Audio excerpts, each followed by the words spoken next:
going back to China, it's been softening us up. It's been hitting us with a whole lot of trade bans to get us to shut up about things like human rights. And it's cost us billions. It's hurting our trade in beef and grains and coal and timber and fruit and lobsters and sugar and half a dozen other exports I could name.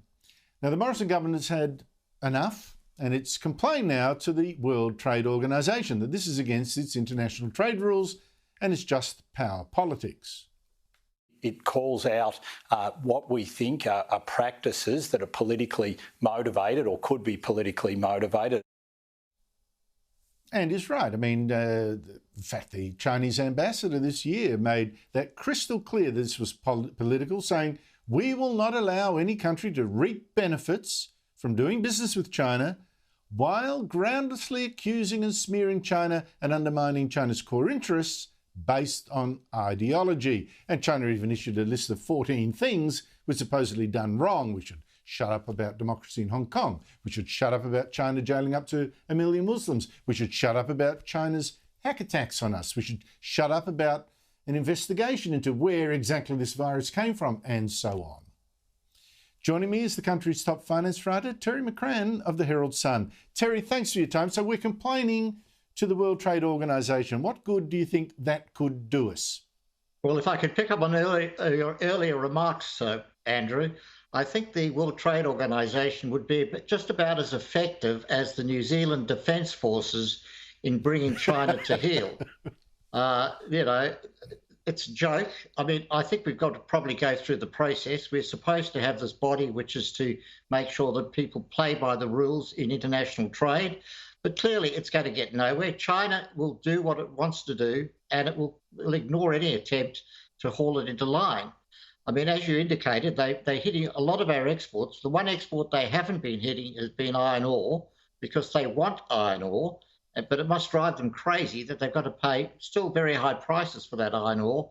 And they're now also realising that although they said we don't want your coal, particularly energy coal for going to power stations, they do want our coal indirectly, if not directly. And I think we've been seeing China buying our coal indirectly on the global market because it really wants to keep its lights on going through winter.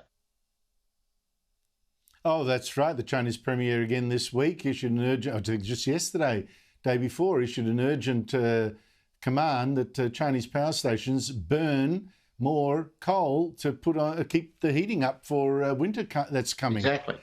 Terry, immigration. Our politicians have been running a Ponzi scheme for years with immigration, importing a record number of immigrants to balance the books, meet labour shortages that it hasn't got around to fixing itself, get extra taxes, of course, and now it wants to do even more of that to get us over this pandemic. The federal government's hinting we should bring in 200,000 people a year. The New South Wales government's gone nuts, suggesting double that, enough immigrants to fill a Brisbane every 5 years. Is this a good idea?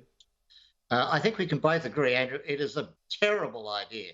It's chasing quantity, not quality. I'm not talking about the immigrants themselves. I'm talking about the economy you create in Australia. We get bigger, but we do not get better. We don't get better not only for the people that are here, but the people that come in as immigrants. Yes, we need a fairly strong immigration policy. Immigration has always suited Australia and served Australia well.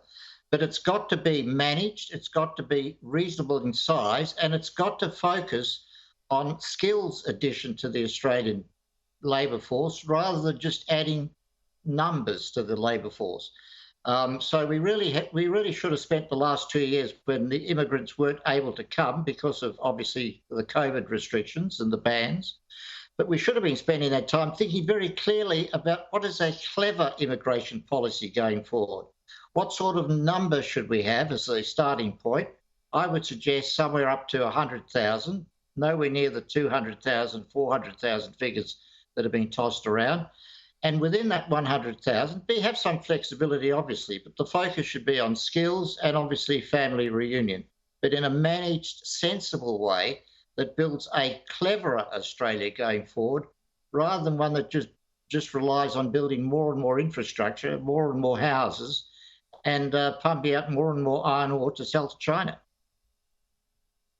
Yeah, I know the government's saying, oh, look, well, of course we're talking about 200,000 skilled immigrants, but as demographer Bob Beryl has demonstrated in the past, the skilled people tend to work in areas that they're not skilled in. And it's really, look, it's just so loosely administered. It's so dubiously to our benefit. We're not getting richer per person. And this is the thing, not richer per person by this immigration. And lives are becoming much more unpleasant. Lives are becoming much more unpleasant in Melbourne and Sydney. Bigger does not mean better. Exactly. Exactly right. I don't get it. I really don't get it. A shame again, and Dominic Perrottet is falling for this, of all people.